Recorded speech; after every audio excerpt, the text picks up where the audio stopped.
तो दोस्तों, जैसा कि मैंने अपनी पिछली वीडियो यानी कि the devil on trial film में कहा था कि मैं एक बहुत ही बढ़िया सीरीज को लेकर आऊंगा जो कि रियल स्टोरी के ऊपर बेस्ड है और कॉन्जरिंग का बेस वही है। तो आज मैं एक्सप्लेन करूंगा द एनफील्ड हॉन्टिंग नाम की एक सीरीज को, जो कि काफी डरावनी और काफी रियल स्टोरी है।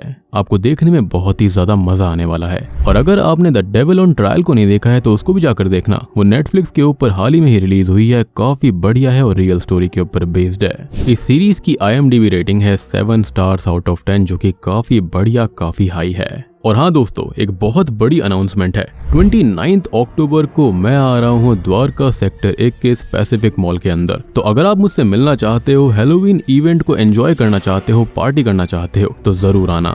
टाइमिंग है दोपहर के 4 बजे से लेकर रात के 8 बजे तक। बहुत सारी मस्ती होगी, ढेर सारे इवेंट्स होंगे, हॉरर गेम्स वगैरह सब कुछ होने वाला है।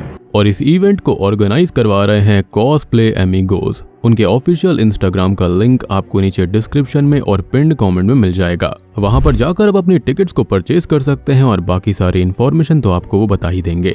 तो आना जरूर, बहुत ही धमाल होगा, बहुत मजा आने वाला है। तो चलिए अब बिना किसी देरी के चलते हैं सीधा वीडियो की तरफ।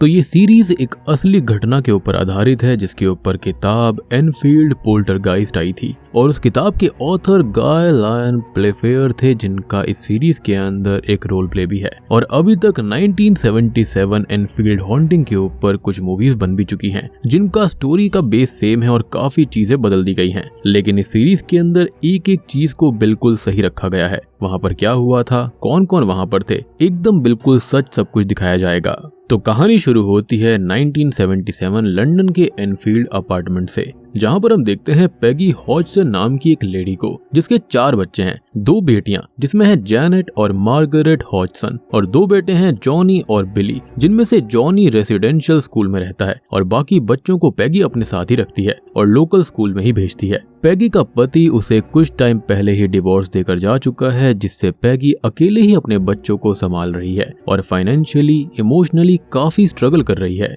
अब सब कुछ ठीक ठाक ही चल रहा था, लेकिन तभी एक दिन जैनेट ग्रेवयार्ड में छिपी हुई थी और हाइड एंड सीक खेल रही थी। लेकिन तभी उसे वहां कोई बूढ़ा व्यक्ति दिखाई देता है, जिसको देखकर वो अपने घर पर चली आती है। अब कुछ दिन तो सब कुछ ठीक चलता रहता है, लेकिन एक दिन रात को जैनेट और मार्गरेट को कुछ आवाजें सुनाई देती हैं, जो कि बार बार आ रही थी, जिससे वो डर जाती हैं। और कुछ ही देर के बाद में उनकी माँ उन्हें सुलाने के लिए आती है। लेकिन अब रूम के अंदर हलचल तेज हो जाती है और सामान यहाँ से वहाँ अपने आप ही जाने लगता है। और अब इन सभी पैरानॉर्मल एक्टिविटीज से वो बहुत ही ज्यादा डर जाती हैं। खैर अब हम देखते हैं मॉरिस ग्रोस को, जो कि एक नाइटमेयर से जागते हैं, जिसके अंदर उनकी बेटी जब छोटी थी तो स्विंग यानी कि झूले पर गिरने से उसका सर फट गया था। तभी हम मॉरिस के बारे में थोड़ा सा जान पाते हैं कि वो पैरानॉर्मल रिसर्चर है और जिस बेटी के उसे नाइटमेयर्स आते हैं, असल में वो कुछ साल पहले ही एक हादसे में गुजर चुकी है, जब वो मात्र 18 से 19 साल की थी, जिसका मॉरिस को बहुत ही ज्यादा दुख है और कहीं ना कहीं वो गिल्ट में रहता है। और उसने ये सोसाइटी ऑफ साइकिक रिसर्च इसलिए ज्वाइन करी थी क्योंकि उसे कई बार अपनी बेटी की प्रेजेंस फील हुई है और उसका इन चीजों में इंटरेस्ट काफी बढ़ गया था। खैर अब वो पैगी के घर पर जाता है और हालात का और घर का जायजा लेता है और उसे कुछ फेमस न्यूज़पेपर के रिपोर्टर से मिलते हैं, जो कि उससे बात करके बताते हैं कि न्यूज़पेपर के हायर एडिटर्स को ये स्टोरी फेक और पब्लिसिटी स्टंट लग रही है और उन्हें किसी वैलिडेशन की जरूरत है, जिस पर मॉरिस भी एग्री करता है। अब वो पूरे घर में घूमने लगता है और दीवार पर रेड पेन से लाइंस बनी हुई थी, जो कि घर के बच्चों के अकॉर्डिंग पोल्टरगाइस्ट ने बनाई थी, और वो हर एक चीज नोट करता है, पिक्चर्स लेने लगता है। अब यहाँ पर उसे रुकना भी पड़ेगा फर्दर इन्फॉर्मेशन के लिए, तो वो वहीं पर स्टे करता है क्योंकि पोल्टरगाइस्ट एक्टिविटी मोस्टली नाइट्स में होती हैं। कुछ ही समय के बाद में वो सबका बारी बारी से इंटरव्यू लेता है और इसी बीच जैनेट अपने रूम में थी और कुछ पिक्चर्स देख रही थी कि तभी उसे पिक्चर्स में कोई ओल्ड मैन दिखाई देता है और उसको हॉन्ट करता है, जिससे वो बहुत डर जाती है। अब सारी बात संभाल कर रात को मॉरिस वहीं पर सो जाता है, जिससे कुछ आवाजें आती हैं और वो देखता है कि जैनेट, जिसे मेन हॉरर एक्सपीरियंसेस हो रहे थे, वो चुपके से दीवार पर ड्राइंग्स कर रही है और मॉरिस को देखकर बोलती है कि वो ये सब इसलिए कर रही है ताकि वो इसकी बात पर यकीन करे कि ये घर हॉन्टेड है, और मॉरिस उसे सोने के लिए भेज देता है। अब वो डाइनिंग रूम में बैठकर यही सब सोच रहा था कि तभी एक टी पॉट अपने आप मूव होने लगता है और कोई इनविजिबल फोर्स उसे उसके ऊपर फेंक देती है, जिससे कि वो बच तो जाता है। लेकिन अब उसको यकीन हो गया था कि इस घर के अंदर सच में सुपरनैचुरल चीजें हो रही हैं और यहाँ पर असल में पोल्टरगाइस्ट है। खैर अगले दिन वो घर के मेंबर से इसके बारे में बात करता है कि वो सब कुछ बिल्कुल सच है। अब तभी वहाँ पर वही न्यूज़पेपर्स वाले आते हैं जिसका इस घर के बारे में आर्टिकल पब्लिश हो गया था, जिससे कि सब बहुत खुश थे और अब पहली बार वो घर सुर्खियों में आ चुका था, जिससे कि उस घर को काफी अटेंशन मिल गई थी। एनीवेज अब न्यूज़पेपर में जेनेट की फोटो छपी हुई थी, जिससे मार्गरेट को थोड़ा बुरा लगता है और ये नॉर्मली होता भी है, थोड़ी बहुत जेलसी तो होती ही है। एक बच्चा यहाँ पर फेमस हो रहा है तो दूसरा थोड़ा सा डाउन फील करता है। अब एनफील्ड पोल्टरगाइस्ट की खबर सब जगह फैल चुकी थी, तो स्कूल में जेनेट को कुछ लड़कियां पोल्टरगाइस्ट के नाम पर ही बुली करती हैं, जिससे उसको थोड़ा बुरा लगता है, यानी कि फेमस होना उतना भी अच्छा नहीं था। अब घर आने पर मॉरिस उससे पोल्टरगाइस्ट की एक्टिविटीज के बारे में पूछते हैं जो वो फेस कर रही थी, और वो उनको बताने भी लगती है। कुछ ही देर के बाद में घर पर गाय लायन प्लेफेयर नाम के एक और सोसाइटी ऑफ साइकिक रिसर्च के मेंबर आते हैं और मॉरिस को बताते हैं कि उन्होंने उस न्यूज़पेपर की हेडलाइन देखी है, जिससे उनका ध्यान इस पर आया और वो यहाँ पर आ गए। और यही तो एनफील्ड पोल्टरगाइस्ट की किताब के ऑथर भी हैं, जिन्होंने यहाँ पर ये वाला रोल प्ले किया है। खैर अब कुछ बातें करने के बाद में वो ईएमएफ मीटर से एबनॉर्मल फ्रीक्वेंसीज को चेक करने लगते हैं, लेकिन तभी वहाँ पर बच्चे जिन मार्बल से खेल रहे होते हैं वो यहाँ वहाँ अपने आप ही गिरने लगते हैं और अटैक करने लगते हैं, जिससे गाय की वो मशीन भी टूट जाती है। वो बाद में मॉरिस से बात करते हुए कहते हैं कि उन्हें नहीं लगता कि यहाँ पर कोई पोल्टरगाइस्ट या फिर हॉन्टिंग जैसा कुछ है, वो मार्बल्स को फेंकना बच्चों की ही मस्ती होगी। इस पर मॉरिस कहते हैं कि बच्चे इतनी ऊपर और इतनी तेजी से मार्बल्स नहीं फेंक सकते कि लैंप तक टूट जाएं। तभी मॉरिस जेनेट के पास जाते हैं, जो कि थोड़ी डरी हुई थी, और यहाँ पर वो उसको संभालते हैं और वो उनसे वादा लेती है कि वो सब कुछ ठीक होने तक उसके पास रहेंगे, जिस पर वो भी वादा कर देता है कि एनी हाउ वो उनको प्रोटेक्ट जरूर करेगा। अब रात को जेनेट अपने रूम में थी कि तभी उसे कुछ आवाजें आती हैं, जिनको चेक करने के लिए वो बाहर आती है तो लिविंग रूम में ऊपर उसको वही ओल्ड मैन का भूत दिखाई देता है। वो उस पर हमला करता है, जिसने उसकी पेट बर्ड को भी खत्म कर दिया था,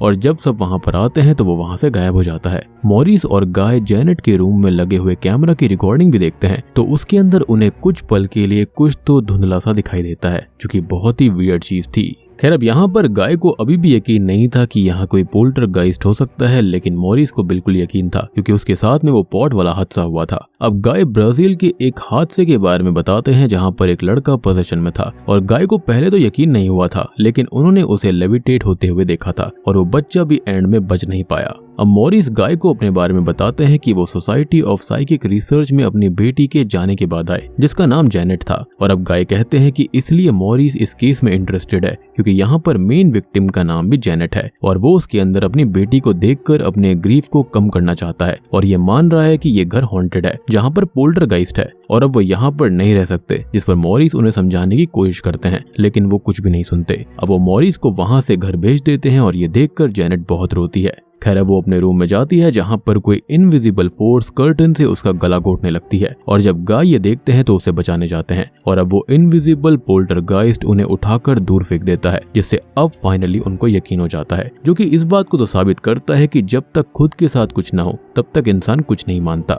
और इस बात की भी गारंटी है कि इंसान जहाँ पर रहता है ना, उसके अलावा कोई और देश या फिर कोई और जगह एग्जिस्ट करती है, जब तक उसका भी सबूत ना दो ना, तब तक भी इंसान नहीं मानने वाला कि हाँ भाई ऐसी कोई जगह वाकई में एग्जिस्ट कर सकती है। खैर अगले सीन में मॉरिस को दिखाया जाता है, जिसको अभी भी बुरे नाइटमेयर्स आ रहे थे, और इस बार वो अपने नाइटमेयर में अपनी बीवी को देखते हैं, जो कि खत्म हो गई थी और वो कुछ भी नहीं कर पा रहे। तभी बेटी उन्हें नींद से जगाने लगती है और कॉल अटेंड करने का बोलती है, एज उनको गाय का कॉल आया था, और वो अगले सीन में पैगी के घर पर पहुंच जाते हैं। यहाँ वो लोग उसी रात की रिकॉर्डिंग चेक करते हैं, लेकिन हर बार जब भी पोल्टरगाइस्ट आता था या फिर कुछ भी करता, तो या तो कैमरा खराब हो जाता था या फिर वो रिकॉर्डिंग खराब हो जाया करती, जिससे उनके हाथ कुछ पुख्ता सबूत नहीं लग रहे थे।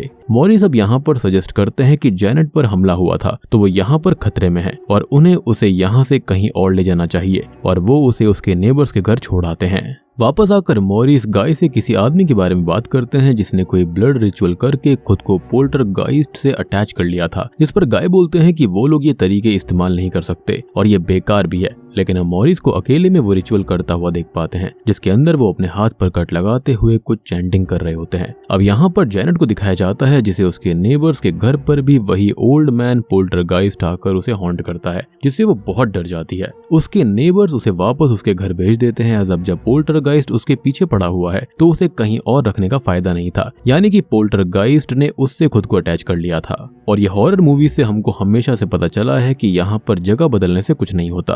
स्पिरिट्स जो होती हैं वो किसी व्यक्ति के जरिए यहाँ पर आती है, ना कि घर के जरिए। घर के अंदर वो हो जरूर सकती हैं, लेकिन एक बार अगर किसी इंसान से खुद को अटैच कर लिया तो फिर घर बदलने का कोई फायदा नहीं है। खैर, अब घर आकर गाय और मॉरिस बात करते हैं, जहां पर गाय सजेस्ट करते हैं कि उन्हें किसी मीडियम से कांटेक्ट करना होगा, जिसके लिए पहले तो मॉरिस एग्री नहीं होते, लेकिन वो लोग उनको मना लेते हैं। अब वो लोग क्रीन कपल को बुलाते हैं, जहां पर वाइफ एक मीडियम थी और वो स्पिरिट सेशन करती है, जिसके अंदर वो अलग अलग आवाजों में बात करती है। मीन्स यहाँ पर बहुत से पोल्टरगाइस्ट होते हैं और वो पोजेशन में अपने हस्बैंड को भी हर्ट कर देती है। अब वो सेशन के बाद मॉरिस से बोलती है कि ये घर उनके लिए एक डेथ हाउस है, मौत का घर है, और वो अंदर से टूटे हुए हैं, दुखी हैं अपनी बेटी के जाने से, और वो उससे बात करना चाहते हैं, लेकिन ये जगह ठीक नहीं है। बट मॉरिस को ये बात समझ में नहीं आती कि ये सब उस लेडी को कैसे पता चला। खैर, वो अपने घर जाते हैं, जहाँ पर वो बेटी को किसी आदमी के साथ देखते हैं, और वो आदमी भी काइंड ऑफ मीडियम था, जिसे बेटी ने अपनी बेटी से कांटेक्ट करने के लिए बुलाया था। और मॉरिस यहाँ पर गुस्सा करके वहाँ से उसको भेज देते हैं, और उन्हें लगता है कि बेटी उस मीडियम कपल से मिली होगी, लेकिन वो इस पर साफ इनकार कर देती है। मीन्स उस लेडी से जेनेट ही कांटेक्ट में आई थी, और यहाँ पर बेटी कोई और नहीं बल्कि मॉरिस की ही वाइफ है। खैर, अब उनके पास में गाय आते हैं और सब बात करने लगते हैं, जहाँ पर गाय उस स्पिरिट से बात करके वो क्या चाहती है ये जानने के लिए बोलते हैं, लेकिन मॉरिस इस पर एग्री नहीं होते। अब वो और बेटी अपने हादसों के बारे में बताते हैं, जहाँ पर जेनेट की स्पिरिट ने उससे कांटेक्ट करने की कोशिश करी थी और उन्होंने अपने आसपास ढेर सारी पैरानॉर्मल चीजें महसूस करी थी। खैर, अगले दिन गाय और मॉरिस जेनेट हॉजसन के घर पर थे और उस पोल्टरगाइस्ट से बात करने की कोशिश करते हैं, जहाँ पर वो पोल्टरगाइस्ट को टैप करके जवाब देने का कहते हैं, और यहाँ पर उन्हें उसके बारे में थोड़ा बहुत पता चल जाता है, और वो यहाँ पर एक चेयर पर मर गया था, और ये सेम चीज यहाँ पर कॉन्जरिंग 2 के अंदर दिखाई गई थी, जिसका नाम बिल था। और उस पोल्टरगाइस्ट के पास मॉरिस के लिए कोई मैसेज भी था, और ये मॉरिस को पता चल जाता है। अगले सीन में वो उस अपार्टमेंट के ओनर के बारे में पता करते हैं, जो कि था असल में जो वॉटसन, और वो उसके बेटे से मिलने जाते हैं, जो कि अब कहीं और रह रहा था। उससे बात करते हुए उनको पता चलता है कि असल में वो 1961 यानी कि 1961 में उस चेयर पर मरे थे, और उनकी बेटी तब 12 साल की थी, जो कि एक हादसे में मारी गई थी, और हो सकता है कि इसलिए वो 11 साल की जेनेट से कनेक्ट हो गया होगा। अब मॉरिस वापस घर आते हैं तो यहाँ पर जेनेट और फैमिली से मिलने बेटी आई हुई थी, लेकिन जेनेट पजेस होकर उसे बहुत बुरी बातें बोलती है, और बेटी गुस्से में वहां से निकल जाती है, जिसको लगता है कि वो लड़की ही बुरी है और नाटक कर रही है। खैर, मॉरिस उससे बात करने जाते हैं और वो ये कहती है कि उनको घर वापस आ जाना चाहिए, जिस पर मॉरिस बताते हैं कि जेनेट को उनकी जरूरत है और वो उसे ऐसे नहीं छोड़ सकते, और उन्होंने उनकी बेटी जेनेट की स्पिरिट से भी बात करी थी। अब वो वापस जेनेट के घर जाते हैं, और अब सोसाइटी ऑफ साइकिक रिसर्च की ओर से कुछ एक्सपर्ट्स भी आते हैं, जो कि जेनेट को चेक करते हैं। उसके पोजेशन में बोलने पर भी उन्हें यकीन नहीं होता, और यकीन दिलवाने के लिए मॉरिस उसके मुंह में पानी भरकर उसके मुंह पे टेप लगा देते हैं और फिर उससे बुलवाते हैं, और ऐसा ही सेम सीन कॉन्जरिंग 2 में एडन ने किया था। खैर, वो पोजेशन में बोलने भी लगती है, लेकिन इससे हर्ट होकर वो अपने डैड के घर चली जाती है, जहाँ से मॉरिस उसे वापस लेकर आते हैं और उसे अपनी बेटी की रिंग भी देते हैं, जो कि उन्होंने अपनी बेटी जेनेट को उसके 18th बर्थडे पर दी थी। अब जेनेट तो घर वापस आ जाती है, लेकिन एक्सपर्ट्स मॉरिस और गाय को इस केस से दूर कर देते हैं और खुद ही सब कुछ देखने लगते हैं, और पूरे घर के अंदर कैमरास और बाकी इक्विपमेंट्स को लगा दिया जाता है। खैर, अब इसी बीच एक सीन के अंदर मॉरिस को ये बात पता चल जाती है कि गाय असल में इस हादसे के ऊपर एक किताब लिख रहे हैं, जिस पर वो कहते हैं कि उन्होंने ब्राजील में उस बच्चे को मरते देखा, और वो चाहते हैं कि ये चीजें दुनिया के सामने आए ताकि और लोग उनके साथ जुड़ पाएं, क्योंकि ऐसी चीजों पर हर कोई यकीन नहीं करता और शायद से जरूरतमंदों को इससे मदद मिल पाएगी। अब मॉरिस और गाय तो उस घर से जा चुके थे और जेनेट इससे काफी दुखी थी, जिससे बात करने मार्गरेट आती है, और अब पोल्टरगाइस्ट मार्गरेट को पजेस करके जेनेट को धमकी देता है और जेनेट को एंड से हर्ट करवा देता है। अगले सीन में हम मॉरिस को देख पाते हैं, जो कि अपने घर पर थे और उन्हें अपनी बेटी के मरने की बातें याद आ रही थी।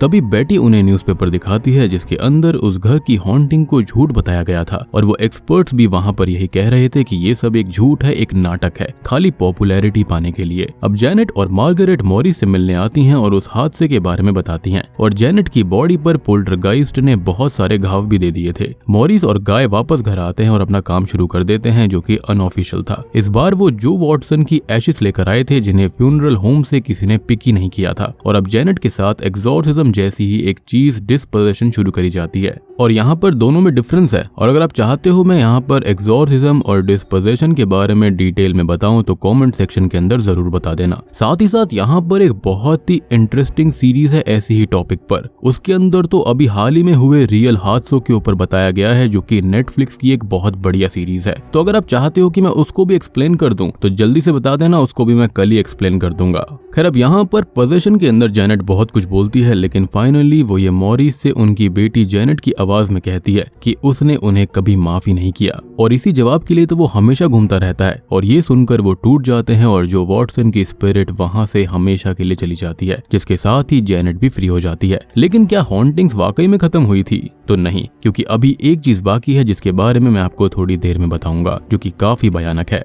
अब कुछ दिन बीतने के बाद में हॉन्टिंग्स फिर से शुरू हो गई थी और जेनेट खुद के ही इविल रूप को देखती है। और इस बार जो वॉटसन का पोल्टरगाइस्ट यहाँ पर नहीं था बल्कि कुछ भयानक ही था।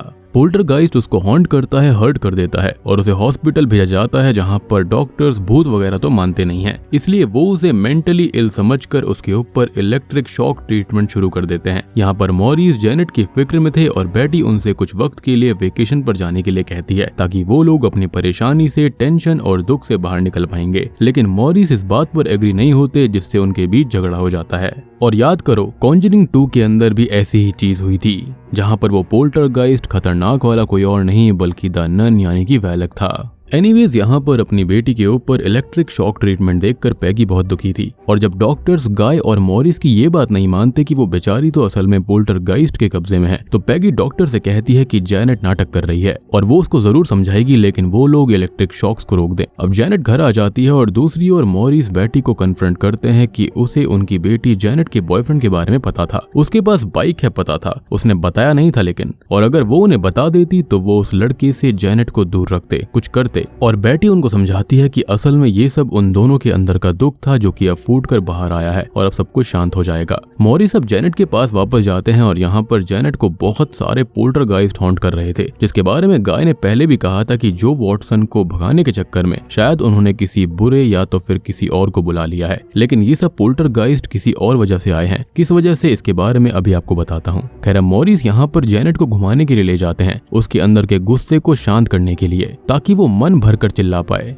क्योंकि अक्सर पोल्टरगाइस्ट इन्हीं चीजों से अटैचमेंट ले लेते हैं। और ये तो आपको पता ही है कि डीमंस और भूत वगैरह जो होते हैं वो नेगेटिव एनर्जी के ऊपर फीड करते हैं। जेनेट अब अपना मन हल्का कर लेती है और वो उसे उनकी बेटी जेनेट की ग्रेव पर लेकर आते हैं। और अब ग्रेवयार्ड में जेनेट को मॉरिस की ही स्पिरिट दिखाई देती है और वो इससे बहुत डर जाती है और घर आकर गाय को बताती है कि मॉरिस ने ही पोल्टरगाइस्ट को यहाँ पर रोक कर रखा हुआ है। और अब एंडिंग से पहले हम ये जान लें कि कैसे रोक कर रखा है, वो स्पिरिट कैसे दिखी। तो हमें याद है कि मॉरिस ने ट्रायल के लिए वो ब्लड रिचुअल किया था, जो कि असल में सक्सेसफुल हो गया था। जी हाँ, और वो यहाँ के पोल्टरगाइस्ट से अटैच हो चुके हैं, जो कि मॉरिस के सबकॉन्शियस माइंड का हिस्सा है, यानी कि इनडायरेक्टली मॉरिस ने ही उनको यहाँ पर रोक के रखा है। अब गाय मिसेस क्रेन को बुलाते हैं और अब वो स्पिरिट सेशन करती हैं। और जो बात उन्होंने कही थी कि ये घर मॉरिस के लिए डेथ हाउस है, तो उसका मतलब यही था कि मॉरिस के साथ वो पोल्टरगाइस्ट जुड़ चुके हैं, जो कि उसे खत्म भी कर देंगे। अब वो स्पिरिट सेशन में बहुत सारे पोल्टरगाइस्ट की बात उन तक पहुंचाती है, लेकिन फाइनली जेनेट को मॉरिस की बेटी जेनेट पजेस करती है। और जो सवाल मॉरिस का हमेशा से जेनेट के लिए था कि उसने मॉरिस को माफ किया या फिर नहीं, और वो गिल्ट में जीते रहे, जिसका वो फाइनली जवाब दे देती है कि उसने उसे माफ नहीं किया, क्योंकि माफी जैसी चीज है ही नहीं, एज उनकी कोई गलती कभी थी ही नहीं। और जो पहले जेनेट ने यहाँ पर बोला था कि उन्होंने उसको माफ नहीं किया, उसका मतलब यही था। खैर, अब वो प्यार से उनसे विदा लेती है और सब कुछ फाइनली ठीक हो जाता है, क्योंकि यहाँ पर मॉरिस के मन में जो गिल्ट था, जो हेट्रेड थी, जो चीजें थी, वो सारी की सारी खत्म हो चुकी थी। वो कहते हैं ना, किसी चीज को क्लोजर मिल जाना, वो वाली चीज यहाँ पर थी। लेकिन हमें कॉन्जरिंग 2 के अंदर ये दिखाया गया कि वहां पर तो असल में एड और लोरेन आए थे, लेकिन असल में ये बताया जाता है कि वो लोग वहां पर कभी आए ही नहीं, और अगर आए भी थे तो उन्होंने उस केस को हैंडल नहीं किया था। लेकिन ऑब्वियस बात है कि यहाँ पर कॉन्जरिंग सीरीज तो बनानी ही है, तो कैसे ना कैसे करके यहाँ पर सारी चीजों को जोड़ दिया जाता है। अब यहाँ पर लिबर्टी कैसे ली गई, तो कॉन्जरिंग 2 के अंदर बिल की स्पिरिट को दिखाया गया, जो कि इस घर में अपनी बेटी से अटैच होकर आ गई थी, इस घर से अटैच होकर आ गई थी। लेकिन वहां पर पहले से ही पैगी का परिवार रह रहा था। लेकिन असल में हुआ ये कि यहाँ पर जो खतरनाक पोल्टरगाइस्ट के बारे में बताया गया है रियल स्टोरी के अंदर, उसको वैलक का रूप कॉन्जरिंग 2 में दे दिया गया, और वही बिल की स्पिरिट को बहुत ज्यादा कंट्रोल कर रही थी। और जेनेट को असल में वैलक ने पजेस किया था, ना कि बिल की स्पिरिट ने, ताकि यहाँ पर वो मीडियम्स को बिल्कुल ही ज्यादा थ्रो ऑफ कर दे। उनको समझ में ही ना आए कि यहाँ पर हुआ क्या। लेकिन कॉन्जरिंग 2 के अंदर जैसे ही वॉरेन्स पैगी के घर से बाहर जाते हैं तो ट्रेन के अंदर जाते ही लॉरेन वॉरेन की शक्तियां वापस आ जाती हैं, जिसके बाद में लॉरेन को पता चलता है कि असल में यहाँ तो वेलेक की स्पिरिट है जो कि बिल को कंट्रोल करके उनको बिल्कुल गुमराह कर रही थी। और उसके बाद तो आपको पता ही है कि वॉरेन्स वापस घर पर आते हैं और जेनेट को बचा लेते हैं और वेलेक को हेल में भेज दिया जाता है, या फिर ये कहें कि एटलीस्ट वो उस घर से दूर चली जाती है।